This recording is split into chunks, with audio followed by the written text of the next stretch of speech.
WCLN 1170 Radio and Cable Channel 16 are pleased to present We Should Know, hosted by JW Simmons, an upbeat, informative look at people, places, and issues facing our community. This education-based analysis of issues will remain positive and informative as we consider closely what we should know. Welcome back. We Should Know is on the air. We're coming to you from Star Communications Channel 16, also simulcast on WCLN Radio. Our guest today is an extremely busy man, a man working for the people in District 21, Sampson and Wayne County, Representative Raymond Smith Jr. I want to tag that junior on the end of that. We might end up talking about your father at some point in time, so I want to make sure you are a junior. Yes. And Raymond, I think the thing that strikes me is your service record with the military. We thank you for your service with the military. Also, as vice chair of the Wayne County Board of Education, some of the committees that you serve on lends itself very well to that, particularly the committee that you're on with education and community colleges. It's huge in the sense of knowing that you've got somebody in Raleigh to speak on behalf of the people. Thank you for being with us today. JW, thank you so much. This is always an honor to sit down with you and to discuss the issues of the day. Your introspective questions, your diligence to the community is something that I absolutely appreciate. And hopefully one day I can be just like you when I grow up. Well, you probably might need this seat before long, because I don't know how much longer I'm going to be sitting in this seat, my friend. But I tell you, it's one of those things, and you just hit something I think is very important. It's about communities. And when I look at North Carolina, I look at your district, the communities and neighborhoods that make that up I tell people sometimes we're just folks, we're just people, and we have a lot of the same needs. We have a lot of the same pain. And the reality is from Raleigh, I believe you feel this, when somebody's hurting, you can tell it. And you try to make that happen within that huge dynamic called the General Assembly. Absolutely. Community is the most important aspect of life, because no matter where you are, no matter where you're from, no matter what walk of life, your race, ethnicity, your gender, we all want the basic same things out of life. I cannot tell you that I don't know that there's anything that JW wants for his family that Raymond Smith does not want for his. You know, we all want clean air. We want clean water. We want a safe community. We want good education for our children. We want good jobs. You know, we want to be able to feed our families. So beyond that, I don't know what else there is, because ultimately, at the end of the day, God put us here for one reason and for one reason only, and that's to look after one another. And if you're not looking after one another, you're not doing God's will. I know this is not a religious program, but that's how I see it. Yeah, it may be more than you think. I'll go ahead and tell you that. You'll hear a little bit more about that as we go along, probably. But I think one of the first things I wanted to kind of get into is that for the 2021 preview for the General Assembly for 2021, obviously one of the huge things is the fact that we're going into the legislature and there's no veto-proof majority either in the House or Senate, from what I can understand. So that's important for folks to understand, that there has to be some negotiation. For anything to move forward, there's got to be this sense of the ability to be able to negotiate. Do you see that happening more now than a year ago or 2 years ago? Well, JW, you bring up a very, very critical issue. Unlike the legislature at the national level, here in the state of North Carolina, we still do have one party that is in the majority in both House chambers, and so the same thing is happening in Washington at this particular point in time. So what we have is the opportunity to negotiate. We have the ability to negotiate, but the difference is the willingness to negotiate. Now, that's where we're gauging right now. We're gauging whether or not there's willingness to negotiate. Early indicators are that there is some willingness to negotiate, because the big prize right now is not the budget. The big prize are the redistricting maps. Okay, that's what's really at stake. As you well know, we just completed our 2020 census. The maps for the congressional maps and the maps that we will all have to run under will be redrawn based on that census data. There's indicators that we may even gain a Senate seat, some legislative seats, because of the increased population across the state of North Carolina. So there's a lot of speculation out there. But as far as getting to the crust of your question, we are very optimistic. Now, on the Democratic side, we did lose 4 House seats in this last election. On the Senate side, they gained a Senate seat, the Democratic Party. So neither side has a veto-proof majority. However, when we talk about negotiating for the budget, which is the first thing that's going to come up, is going to be the budget. As we all know, the budget preparation starts on the Senate side. So once the Senate puts their budget proposal together, they will send it over to us in the House. We will sit down and we will then critique the budget. We'll go in and we'll make amendments, we'll make adjustments, we'll make recommendations. I'll be making recommendations for Sampson County. I've met with the superintendent of Clinton City Schools. I've yet to meet with the superintendent of Sampson County Schools. I'm looking forward to establishing a meeting with him to find out what their needs are. Those are the kinds of things that I will be negotiating for. I'll be trying to work with Representative William Brisson because he, of course, represents the other part of Sampson County. I'm going to reach out to him and say, hey, can we work together to do something for Sampson County in a bipartisan manner? So those are the kinds of things that are going to be before us immediately. Now, once that budget comes from the General Assembly and is voted upon, then the governor will then either accept that budget or offer a counter proposal, because the governor acts independently from the General Assembly, and the governor has the opportunity to offer a budget proposal. And if that budget proposal is something that is acceptable, we'll get into the debate like we did last time over the General Assembly's version of the budget or the governor's version of the budget. But again, I anticipate there being a little bit more willingness to negotiate, primarily because we did not pass a budget last time. And I think a lot of us in the General Assembly felt the wrath of our constituents for not passing a budget. So I'm very optimistic that we will get a product this time. Yeah, and I think that's a good point you bring out, is that it just from folks like me and others sitting out looking at what's going on, it just seems to be something that is a must to be able to come up with some kind of budget. But explain to folks what happens when you reach the point of no impasse, where you can't communicate or resolve issues. For example, you guys may come forward with a budget, but the governor decides, well, I'm going to veto it. Well, you don't have a majority, either side, majority Republican or Democrat, to be able to override that veto. So then you go back and, as you did last year and before, start doing what I call mini budgets. Yes. And those mini budgets keep moving certain segments together. But as we open this show, it's not moving everybody together. No, it's not. That's a very, very well articulated argument, because that's what happened last time. We found ourselves at a budget impasse. We were not able to pass a new budget, and that means we revert to the previous year's budget numbers with no new money. And anytime you have a budget that has no new money in it, and you revert back to the previous year, you're already underfunded. Why? Because things cost more from one year to the next. Things change. The needs change. So there's a great risk involved, even though we have a safeguard of having that in the Constitution, that we must have, we must have a budget, and a balanced budget at that.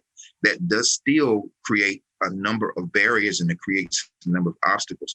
Passing these mini budgets leaves some people satisfied and others completely left out. And I think that we have a fiduciary responsibility to our communities to come up with something. And also the issue of non-recurring funds. Each year budgets come in with funding for particular programs or projects, and those are one-time only funded projects. Well, in a budget impasse, there's no new money, so there's no money for new projects. So it really is incumbent upon us to sit down and work together and try to make something positive happen. And if you'll recall, in the last year's budget, we had the argument over school funding using the SCIF, the State Capital Infrastructure Fund, or the bond that was proposed by the governor. Well, as you saw, the argument was the SCIF is a pay-as-you-go plan. And if we run into a recession, that money would not be available. So all of the projects and the planning and everything would actually go to the wayside because there would not be money to fund these projects as a pay-as-you-go. On a bond, that money is already guaranteed. The money is already there. Whatever projects were approved, the bond will pay for those projects. And of course, you must pay the bond back, but it's paid back over a long period of time, and the interest rates now are as low as they're ever going to get. Well, imagine had we passed the budget with the SCIF proposal, and now we have a pandemic. There would not be any money available to fund any of those projects. So we have to look at that from the perspective of looking forward. Early indicators are that on the Senate side, there are some rumblings that they may be willing to consider the bond this time, as opposed to the SCIF. So, something that my understanding that Senator Berger may have indicated earlier that he would be interested in considering the bond. So that being the case, hopefully we will have something like that going forward. We're going to take our first break. Representative Smith will be back in a moment. And for all those folks viewing and listening, call a friend. We're talking about issues that's going to impact you one way or the other, regards to the legislature of the state of North Carolina. We'll be back in a moment. Experiencing slow internet? If you have a fast internet package, the problem is most likely your wireless router. With more devices using Wi-Fi, your wireless router may not be able to deliver the speed and coverage you need. We now have the leading solution to enhance your internet experience. Using small devices in a mesh network, these Wi-Fi appliances cover just about any size home so that all your devices can operate to their fullest potential. Whole home Wi-Fi from Star Communications. Get the most out of your internet connection. Ladies and gentlemen, welcome back. We Should Know is on there. I want to thank you for being with us today. My name is JW Simmons. Each and every week at 2:30 on Tuesday, this show airs. It also is a replay at 7 p.m. Tuesday, Thursday on Channel 16. On Tuesday, when it comes on, it's simulcast on WCLN Radio, so you can pick us up visual or audible, whichever way. If you happen to be traveling, you can flip your radio in your car at 2:30 on Tuesday and pick us up. It's also uploaded to a number of the platforms, to include Facebook, YouTube, and others as we go forward. If you happen to be in another state or another country and you want to see Representative Raymond Smith, that represents Sampson and Wayne counties. Representative Smith, I've known you for quite a while, and we've talked a number of times on this show. You've always been forthcoming and very collegiate in kind of reaching folks. And as we went out to break, it struck me, we're talking about the budget. I know of nothing that's more impactful than what you guys do with the state funding and the budget. And some of that trickles right back to municipalities and counties. Let's talk a minute about the impacts of not only COVID, but the budget / COVID on local funding as local governments attempt to try to maintain financial stability for critical infrastructure. And there I'm talking about everything from water to maintaining schools and right on around. There's just so many issues that historically has faced us with financial shortfalls that sometimes county governments are trying not to raise ad valorem or property taxes, so they have to depend on sources of funds from other places. Let's touch on that a bit. And I know that's something that's, I guess, critically on your mind. And that goes everything from utilities right on around. I mean, this pandemic and I'll finish my narration here in a minute, but this pandemic has affected folks in just keeping the lights on. So talk to us about a lot of those issues and what you're seeing and what kind of movement you're seeing.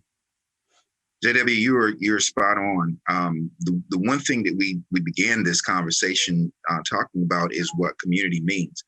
Community basically means we're all experiencing the same things. We have the same needs, same basic needs. And so when we talk about the water, we talk about the infrastructure in our communities, we talk about the funding of local projects. I mean, something as critical as our fire, police, and our emergency management services, those are critical items to a community's survival. And so as we talk about these things, I'm reminded that we come into these sessions each year and we don't know what committees we're going to be on until we are assigned by the speaker. We'll write up a nice little letter about what we'd like to do, but it's really up to the speaker as to where we will actually serve.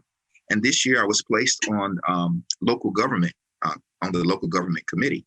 And as a member of the local government committee, I will be dealing with a lot of these issues that you just talked about.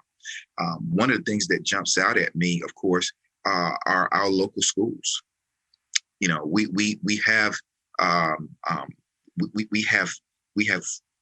county taxes, we have city taxes, we have ad valorem taxes, we have all these different tax structures.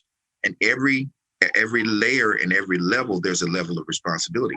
But as you well know, North Carolina is what is called a Dillon's rule state, which basically means that the local government has very little say as to how the money that we and the General Assembly send to them can be used for. It comes with very clear guidelines and very clear restrictions. And so there's a big call for flexibility at the local level, especially with the schools.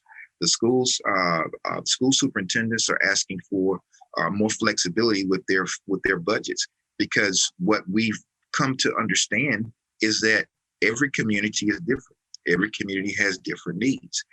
Every community needs to emphasize something different than another community. So those are some of the things that will be considered as we go forward. And so as we talk about those things, we have to consider: is more flexible funding needed? Is more funding period needed for various items? And we're going to have to sit down and have those tough, hard conversations. And I think at the end of the day, what we're going to find out is that there's not a one-size-fits-all solution to any of these issues. And each community is going to have to sit down and gauge its priorities. And as I said before, we've got some bills that'll be coming out. We have statewide bills, of course, and then of course we have local bills. And local bills are germane to that particular local community, and of course statewide bills are for that particular state. So as we look forward, there will be a plethora of these things coming through local government committee, and we're going to have to take them one at a time and decide whether or not this is feasible. For instance, there's some bills that are out there now that are local government bills. There's some bills that are asking to increase the number of representatives in a particular community. They want to add 2 more at-large seats to their city council. But of course that is something that the state has to authorize. For them to be able to change that. That's not a local decision. So it is certainly those kinds of things and many, many more that we'll be considering, and each one has to stand on its own merit. One of the things that typically happens, especially, and I noticed you were on the local government committee, is you've got lobbying groups to include the County Commissioners Association, and of course the local municipalities has an organization that pushes specific issues together and pushes it to the legislature to support various kinds of fundings. What are some of the similarities in the specifics of funding that you see both with counties and municipalities, because often folks, I think, get a little bit confused in the sense, well, the towns, small towns, there's a number of small towns here in Sampson, as you know, and Bladen and Wayne, and they get a bit confused. Well, what's county funding and what's municipal funding? Is it two different pots? Does it all come from the same place? Is it inherently important for folks to understand that the operational mechanisms for a town may be, I guess, in some ways more compressed than in a county where you've got more rural space? Speak to that a little bit, because when I look at this state budget and the moving parts in that, it would be very easy to lose a small town somewhere, and what may be $30,000 critically important for that small town to a larger municipality, it would equal $300,000 because of density of population. Very good point, and I tell you, it is a windy road, and there are a lot of critical parts to it, a lot of moving parts to this whole thing. But I'll try to keep it as succinct as I can, because a lot of times it's difficult for us to maintain grasp over the various funding pots, because they're going in different directions, and they have very clear stipulations tied to them in many cases. And so when you look at local funding, I'll give you an example.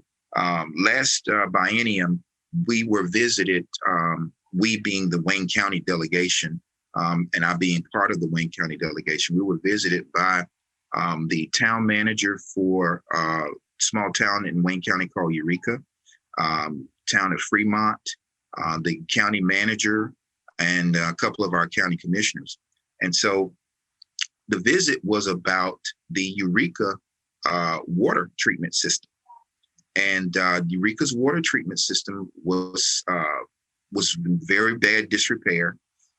They were even considering giving up their charter as a municipality, because they were not able to maintain it. And the reason they were considering giving up their charter was because the next town over, which was Fremont, was capable of rendering them assistance. But in order to do so, they had to be incorporated by the town of Fremont because of the way the statutes are written. And so, to make a long story short, myself, Representative John Bell, who's the House Majority Leader, Senator Jim Perry, the three of us got together and we put together some legislation for the purpose of funding the repairs to the town of Eureka's water treatment system. And of course, it was initially met with some consternation, because, quite frankly, the rub was, we all have municipalities that are struggling. So why would we save this particular one? So I convinced the Democratic caucus that it would certainly be an olive branch for me and others, that if we were to work with them on this project, that there would potentially be some reciprocity in the near future. And the Democratic caucus wholeheartedly came and supported that project, and it passed unanimously, which, I try to tell lobbyists and others, when you lobby, make sure you're lobbying both sides of the aisle. If you're only lobbying the majority and you're dismissing the minority members of particular House or Senate side, then you may run the risk of your bill or whatever it is you're lobbying for not receiving unanimous support. And without unanimous support in the climate that we are in right now, a bill could be vetoed. Even though it may win on the floor, but it could later be vetoed if there's not unanimous support for it. So that particular bill received unanimous support, which now puts it in the category of less likely of being vetoed. And so that type of strategy is what we have to implement sometimes when it comes to getting things done here in the General Assembly. But that's one example of how local bills and how local government can work. I want to thank you for that, because that was very noteworthy, Eureka. In fact, that was very news noteworthy, and a lot of folks saw that. And that's a great example of where the state can intervene and keep folks not only at vital services for municipalities, but critical services. We're going to take a break. We'll be back in a moment, ladies and gentlemen. Stay tuned. We Should Know This on the air. Call a friend. We're talking with Representative Raymond Smith. Many things have been stolen away during this time of uncertainty. No crowds to cheer on their favorite teams. Applause and pageantry have been stripped away. Thieves are looking to make your home empty and silent. Star Communications has the answer you are looking for. Security by Star. Automation and affordability along with friendly service makes for a security choice that is sure to keep your family cheering. Welcome back. I want to thank you for being with us today. The name of the show is We Should Know. I'm JW Simmons, your host. We're coming to you from Star Communications, Channel 16, WCLN Radio, simulcast 2:30 on Tuesdays each and every week with a replay at 7 p.m. Tuesday 30 on Channel 16, uploaded to YouTube, Facebook, various other social media platforms. For your convenience, we're talking with Representative Raymond Smith, District 21 in North Carolina, Wayne and Sampson counties. Representative Smith, thank you again for being with us. Yes, sir. Thank you for allowing me to be with you. We've talked about a number of issues. Granted, some of them we've been able to dig a little bit into. We know we have a small amount of time on the show to get to a lot of issues. I want to touch on some additional things that you guys I know are going to be looking at, and that's going to be things dealing with education specifically. We have seen everything from the governor's mansion and demonstrations with teachers to the legislative building and teachers and education issues. And as you pointed out a while ago in some of your opening comments, all of a sudden now we've got a pandemic that's thrown in the middle of that. And it seems all of a sudden the big decision is, do we open schools again? When do we go back to school? And as a former leader in education in Wayne County, I know of nobody that can probably answer that question better than Representative Raymond Smith. Wow, what a question. And of course, you know, the sentiments with regard to opening schools are as varied as there are opinions. And the issue is not whether or not schools should reopen. The issue is how can we reopen schools safely? Absolutely, we should go back to face-to-face education as soon as we feasibly can in the most healthy and as safe manner as possible. One of the things that we have been advocating for outside of returning to school and outside of opening businesses and reopening the economy, we've been advocating for safe practices. You know, wearing a mask, you know, keeping social distancing, washing your hands. Those things are critical in us being able to do any of these things. And as long as we have individuals in our community who we all know and love that refuse to comply with those basic safety measures, then it's going to prolong the inevitable. It's going to prolong our ability to safely reopen schools, to safely go back to things the way they were. And until we can get folks to understand how critical that is, it's going to be difficult. Now, I am absolutely an advocate of reopening our schools, but I'm also an advocate of putting our school teachers, our cafeteria workers, custodians, school bus drivers, all of our school personnel at the very top of the list of priority for vaccinations. Those individuals, in my humble opinion, should be at the front of the line for vaccinations if it is our desire to reopen schools. And I don't think that they are mutually exclusive events. I think that they must coincide.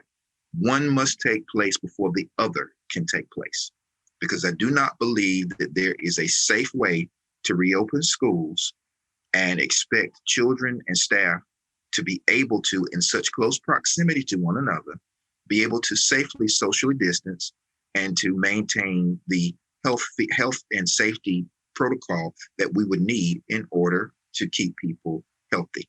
So that being said, working with members in my caucus to speak with the governor. I think the governor is going to make an announcement sometime later today We believe that he is going to advocate for the reopening of schools, but we're also asking the governor to also consider elevating school personnel as far as their priority list, as far as their priority for receiving those vaccinations, so that we can safely reopen our schools.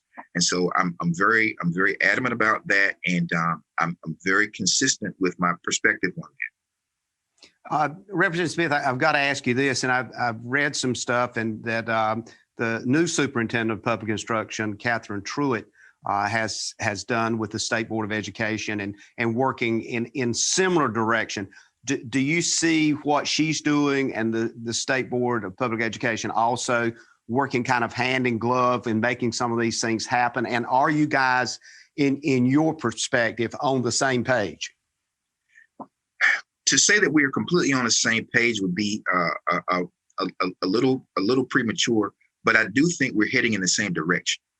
And heading in the same direction is good enough for now. Being on the same page would require that we sit down and actually have conversations and discourse. And I've not been a part of it. And I'm sure these conversations are taking place, but I've not been privy to any of those conversations as I sit here. But I am hearing very positive things coming from the new state superintendent's office. It is certainly a relationship that can definitely be built upon from the previous administration. And one of the things that I can say that was very positive for me was her selection of some of her deputy superintendents. And she's got some very strong deputy superintendents. She's got some diversity in her cabinet, and she's got some political diversity as well, because some of her top people are Democrats. So it is certainly refreshing to know that she's willing and open to do that. And so I would say we're heading in the same direction. As far as the same page, we'll see.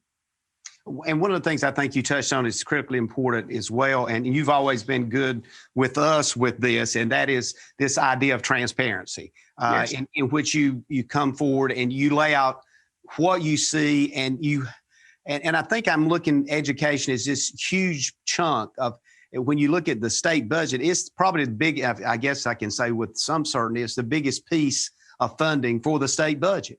And yes. A lot of folks look at that, and they the more they know and the more they are informed, I think it allows us to feel better that they're going to understand. Is that a rational way to try to approach that? And how do we better inform people? Well, it is a rational approach, and there's a lot. One of the things, and I thought about this on my way into the office this morning as I was driving, and I ride in my car silent. I don't listen to the radio. I just listen to my thoughts as I come in. And one of the things that was very pervasive in my thought process this morning was this idea that everybody in the state of North Carolina seems to be an expert on education. Okay. And I think that the reason is because every one of us has experienced it at some level. Okay. You know, my background in transportation, my background in the military, everybody hasn't been in the military. Okay. Everybody hasn't worked in the field of transportation, but everybody, for the most part, has had some experience at some level in education, either as a student, as a teacher, or as a parent. You've dealt with it in some level. So I think that's why people are so adamant about this issue, and it's why it's such a hot button issue. But we must understand and know this thing called Leandro. Leandro was a ruling by the judge, by the courts, that said the state of North Carolina is not providing a fair and equitable education to all of its children. Mm-hmm. That wasn't Raymond Smith. That wasn't Democrat. That wasn't Republican. That was a court of law. And it was adjudicated that we are not providing the basic education that we should for all students. And as a result, during the last session, I was a primary sponsor on a bill, House Bill 1128. And House Bill 1128 was a bill addressing the issue of the Leandro ruling. And in that bill, we talk about better education for teachers. We talk about higher pay. We also talk about creating equity in the classroom, because as we all know, a student performs better when there's someone that can identify with them standing before them. We have to address those issues. We can't sit here and bury our heads in the sand and say that we don't need more diversity in our classrooms. We do. We need diversity in all walks of life. Leandro addresses teacher training. It addresses all of those things that the court said that we should. That bill does. Unfortunately, the bill did not get the chance to see the light of day because of politics. And so we're hopeful that in this session, we can begin to address some of these things that the Leandro ruling told us that we needed to address here in the state of North Carolina. And of course, we've always got the issue of opportunity scholarships. That's a big hot button issue. Taking state dollars and giving those state tax dollars to private schools. No matter where you stand on that issue, it is what it is. You're taking state tax dollars, public money, and funding private institutions with it.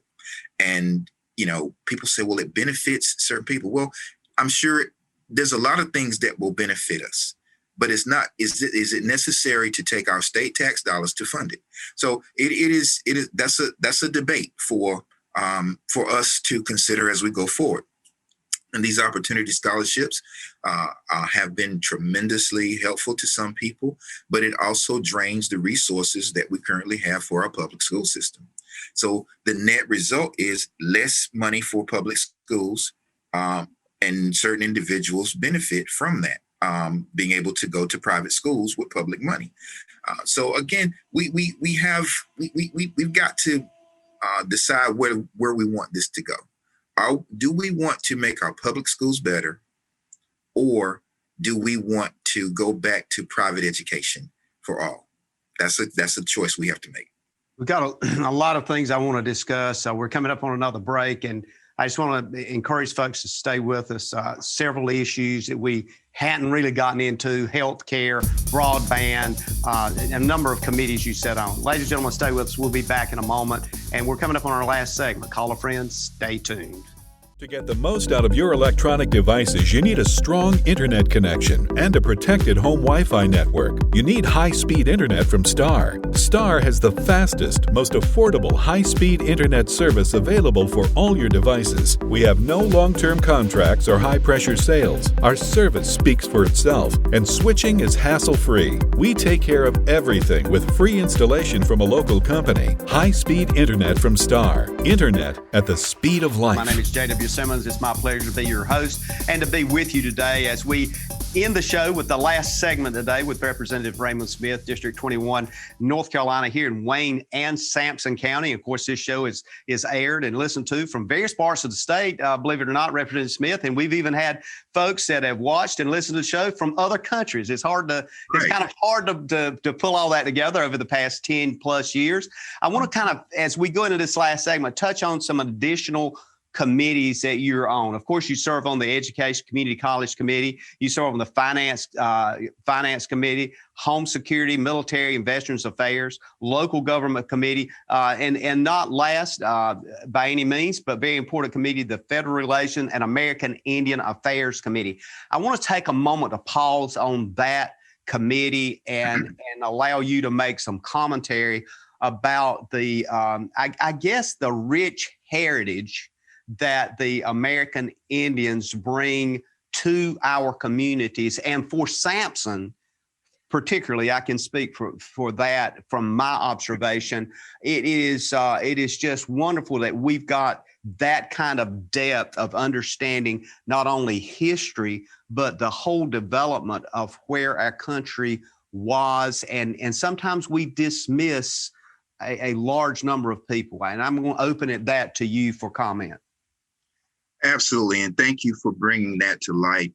This is a brand new committee, the Federal Relations and American Indian Affairs. It's a brand new committee to the General Assembly. I'm very, very proud and honored to be considered for membership on that committee. It is being chaired by Representative Charles Graham, who is a Democrat out of Robeson County. And he and I have worked hand in hand on several issues during the time that we were out of session. And particularly, we worked this past summer with the Kahari Indian tribe right there in Sampson County in establishing a food bank for the tribe. And it is absolutely critical. We all know that abject poverty exists in every aspect of our communities, especially in Sampson County and in Wayne. The food bank, the food distribution program, in conjunction with the U.S. Department of Agriculture, was something I was very, very proud to be a part of. And so we worked with the Kahari Indian tribe. We also had a food distribution at the Civic Center in Sampson County every Wednesday this for the last several months, and it has been a tremendous help for our community. We cannot take anything for granted. Those of us who can go to the refrigerator or to the cupboard and open it up and there's something in there and we're standing there trying to decide what we're going to eat, we don't understand how much of a privilege that is and how much of a luxury it is to be able to have those choices. We have people who live in our community every day who are hungry, who are starving.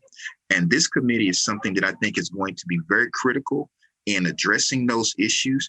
And as you said so eloquently, JW, we have members in our community that are often overlooked. People don't know that they exist because a lot of times, we get caught up in our world and get caught up in the things that are important to us as individuals and forget that our responsibility, according to the Bible, is to take care of the least of these. And so I'm looking forward to that. I'm excited about it. And I can't wait to see where this goes. I think it's a very good observation. And one of the things that I hear a lot too is folks just want to be in a position that they can contribute to the discussion. And often we hear a very popular word now is marginalized. Yes. To me, marginalized is when you turn the volume off where you can't hear a certain group of people or you can't hear certain people with a certain heritage. But listening and adapting and understanding, I think, is going to be the biggest challenge, has been, and going to be even greater going forward in our country. Yes, absolutely. And that is what this is all about. And if this pandemic has not taught us anything, it should have taught us the importance of communication. When you're in isolation and you're not, normally you and I would be sitting together in Clinton talking face to face. That's how we would normally communicate. But because of this pandemic, because of this issue that we all have to be concerned about, it affects every one of us, and it has affected the way that we communicate. But it's also, in an inadvertent way, created a better form of communication for us all. We're able to speak to people, and we're putting. I just spoke with my legislative assistant this morning about putting together our own platform to do this very thing. I don't want to take your job because nobody can do it like JW does, but I think it's critical for me to address the community on a regular basis. And I know you can't have me as a guest every week, which I would love to be your guest every week, but we've got to start looking at how we are disseminating this information and communicating with our constituents. Absolutely. I'd welcome that to be part of any platform. The more we can communicate and hear from folks that are actually leading and in the very vortex of budgetary issues and others with the state, I think is very beneficial. And that goes back to our discussion about transparency and allowing folks to understand. And I've always used that analogy. It's you have to seek first to be understood before you can understand. And I think that's kind of what we're both saying. Absolutely. You must. The old adage, God gave us 2 ears and 1 mouth. You're supposed to listen twice as much as you talk. So, it is. And of course, in what we do. You listen for a living, JW. I listen for a living. It is critical that we listen. Everyone has a story. Everyone has something to add. Everyone has value. And as we look at these issues before us, we've got to make sure that we are focused on the most important part, and that's each other, not on our politics. Before we get off of that one committee that just that particular committee of Federal Relations and American Indian Affairs, if somebody has a conversation or input that they would like to get to your office, how's the best way to reach you? Telephone or email or what have you? Because sometimes folks will listen to the show and they'll go, well, I'd like to speak to or get the information to Representative Smith about some subject or about something that's happening. Right. Our email is raymond.smith@ncleg.net. That's raymond.smith@ncleg.net. Not .gov. Okay, we did change to .gov. I'm sorry. Okay. We were .net for a while, but we're .gov now. All right. raymond.smith@ncleg.gov. I also have a newsletter that I publish on a weekly basis. Monthly, but so it has been weekly since the pandemic. And I'll get my assistant to get the text message input, but you can text to get my newsletter, and that's another way to communicate with us. And also the phone number here, which is legislative line, is area code 919-733-5863. Again, 919-733-5863. And we welcome all calls and messages. Okay, and we'll try to work a way out. I'll see if I can get the folks here to do that, to kind of put that on the screen so folks can call. I want to touch on two things. We got about 3 minutes here, and this is way not enough time to do nothing but just kind of skirt over it. And that's the two topics is broadband and transportation. And I think the broadband issue, in my quick observation here, is something that we're going to be in demand of even more so going forward for the next decade and further. What's your sense of state funding to help support rural areas in ensuring quality broadband connection? One of the most nonpartisan issues that we have here in the General Assembly is broadband. You will not find a less political issue for us to discuss. Everyone is in agreement. Broadband is a problem, especially in rural areas. The only issue we have is who and how. Who will provide the service and how will it be provided? There's conversation regarding whether or not we want to allow municipalities to compete for that, or should it strictly be private? And I can say Sampson County is doing an excellent job with their broadband. No doubt about it. I am super proud of Sampson County and what they're doing. And I wish Wayne County would listen and watch and do what Sampson County is doing. Star Communications has made a step forward. Yeah. Star Communications is outstanding. And I can honestly say that from my own personal experiences. And the issue of transportation, I know we're short on time, but the issue of transportation is an ongoing revolving door. We've got a major deficit in our transportation budget. Money was moved from one pot to another to cover it because we did not have a budget this last biennium. And we're going to have to dig ourselves out of that hole. But the transportation projects that were funded will continue to be funded. And hopefully there will be some new money for transportation as we go forward. But transportation, as we all know, if we look at the pandemic, transportation, logistics, supply chain management. If your child is looking for a college major, supply chain management is it. Because the reason why we're having difficulty with getting the vaccination from the manufacturer to the user is all of the above: transportation, logistics, and supply chain management. Thank you. Representative Smith, I want to thank you for being with us today and look forward to having you back. You're always welcome at this table. And again, as we always close our show, I want to thank all of our viewers and listeners and for the comments that they send to me each and every week. And as we always do when we close the show, we always look at everyone out there, Representative Smith, and we say, may God bless. May God bless. Thank you for tuning in to this week's episode of We Should Know with host JW Simmons. If you have a question, comment, or suggestion regarding this or any episode, please send your emails to weshouldknowedu@gmail.com. And remember to tune in every Tuesday at 2:30 for another informative episode of We Should Know.